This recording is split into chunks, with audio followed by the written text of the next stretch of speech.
चंद्र राशि मेष के अनुसार 30 अक्टूबर 2023 को राहु ग्रह 4:37 पर मेष राशि के ऊपर से उल्टा चलते हुए मीन राशि में आ जाएंगे।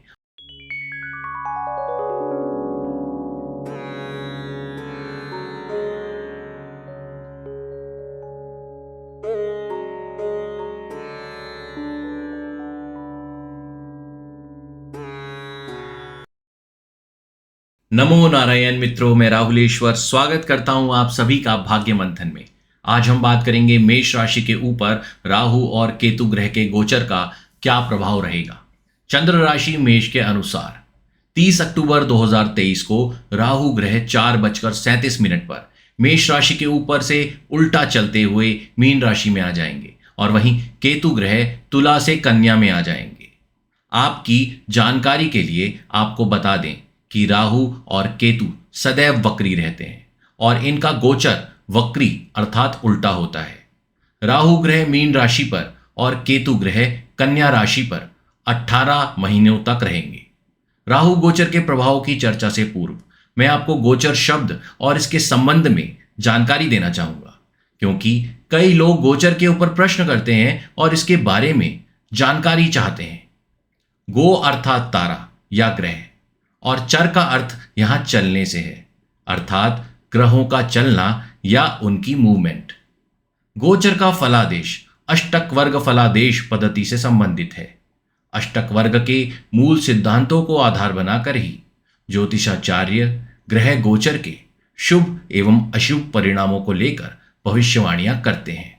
मेष राशि की चंद्र कुंडली के अनुसार राहु का गोचर जन्म कुंडली के द्वादश भाव में होगा, जो कि खर्चों से संबंधित भाव है और इस भाव से वाम नेत्र, विदेश यात्रा, यात्रा में कष्ट, व्यसन, दुराचरण, कारावास भय, दंड, गुप्त शत्रु, अपव्यय, ऋण कलह, रात्रि सुख व निद्रा में बाधा, मुकद्दमा, ऊपरी बाधा, पत्नी को रोग, अपयश आदि को संबंधित करके भी देखा जाता है। राहु ग्रह जब मेष चंद्र लग्न के द्वादश अर्थात 12वें भाव में से गोचर करते हैं तो आय पर अधिक खर्चों का दबाव रहता है, निद्रा भंग रहती है और कुछ ऐसी परेशानियां, चिंताएं सामने रहती हैं जिससे आप विचलित रहते हैं। झूठे मुकद्दमे और कोर्ट कचहरी का भय बनने के योग इस समय बनते हैं। मेष राशि राहु ग्रह के प्रभाव को ठीक से समझने के लिए हमें यहाँ उनकी दृष्टियों के बारे में भी चर्चा करनी पड़ेगी। राहु ग्रह की 3 दृष्टियां होती हैं,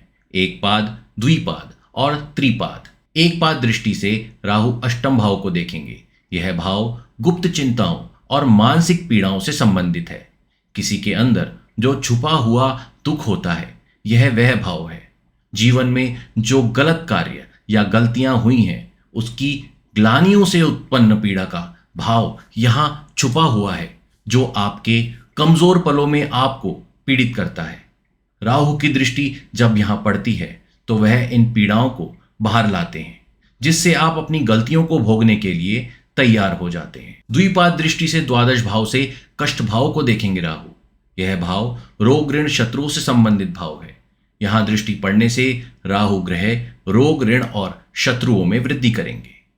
त्रिपाद दृष्टि से आपके सुख भाव को देखेंगे, जो कि भवन, भूमि, वाहन, माता और सभी सुख के साधनों से संबंधित है। भवन भूमि लेने का मन इस समय बने तो किसी एक्सपर्ट की सहायता से ही खरीद फरोख्त करें और संबंधित कागजों को पढ़कर साइन करें। किसी की गारंटी लेने से बचें। बुधवार और शनिवार के दिन वाहन का प्रयोग बहुत ध्यान से करें। माता के स्वास्थ्य को लेकर कोई भी लापरवाही ना करें। मेष राशि की चंद्र कुंडली के अनुसार केतु का गोचर आपकी जन्म कुंडली के 6ठे भाव में कन्या राशि में होगा।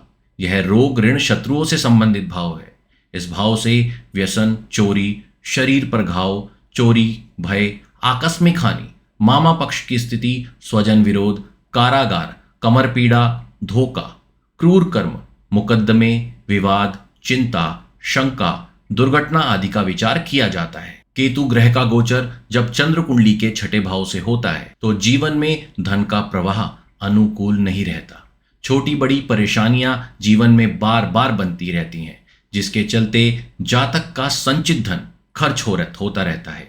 आय के साधन प्रभावित होते हैं, जिसके चलते मन में खिन्नता बढ़ती है। जिस प्रकार राहु ग्रह की 3 दृष्टियां होती हैं, वैसे ही केतु ग्रह की भी 3 दृष्टियां होती हैं। एक पाद दृष्टि के प्रभाव से संचित धन, रोजमर्रा के कार्यों से अर्जित होने वाला धन, कंठ एवं आंखों में विकार उत्पन्न होता है।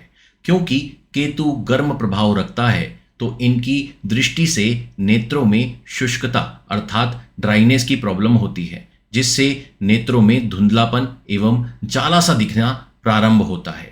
द्विपाद दृष्टि के प्रभाव से व्यय में वृद्धि होती है और निद्रा भंग के योग भी बनते हैं। त्रिपाद दृष्टि के कारण कार्य स्थान पर विघ्न एवं समस्याएं बनती हैं। केतु ग्रह के नकारात्मक प्रभाव के कारण उच्चाधिकारी इस समय सहयोग नहीं करते, जिसके चलते काम करने में समस्याओं का सामना करना पड़ता है। राहु केतु के इस नकारात्मक गोचर के समय बृहस्पति ग्रह आपका साथ देंगे और समस्याओं के बीच में आपको बार बार बाहर निकालेंगे। बृहस्पति ग्रह आपका साथ इस समय ना छोड़ें, इसके लिए आपको शुभ कर्मों में लिप्त रहना होगा। 1 मई 2024 को बृहस्पति ग्रह मेष राशि से वृषभ राशि में प्रवेश कर जाएंगे। तब आपको थोड़ा ज्यादा ध्यान रखने की जरूरत होगी। सोच समझकर समझदारी से कार्य करेंगे तो यह नकारात्मक समय आसानी से निकल जाएगा। इस समय पर भय का निवारण चिंता करने से नहीं, बल्कि चिंतन करने से होगा। 18 मई 2025 को शाम 7:35 पर राहु मीन राशि में उल्टा चलते हुए कुंभ राशि में आ जाएंगे और केतु ग्रह सिंह में चले जाएंगे। और इसके बाद हमारे द्वारा जो प्रभाव आपको बताया गया है वह क्षीण होने लगेगा। राहु का गोचर आपके लिए कैसा रहेगा यह हमने आपको बता दिया, लेकिन क्या उपाय करें जिससे राहु का प्रभाव कम हो वह भी जान लीजिए। आपको अपनी जेब में शुद्ध चंदन की लकड़ी का एक टुकड़ा रखना है और अष्टमुखी नेपाली रुद्राक्ष रुद्राभिषेक करवाकर शुक्ल पक्षीय सोमवार के दिन गले में लाल धागे में धारण करना है। इसी के साथ आज्ञा चाहते हैं आपका जीवन शुभ व मंगलमय हो। नमो नारायण।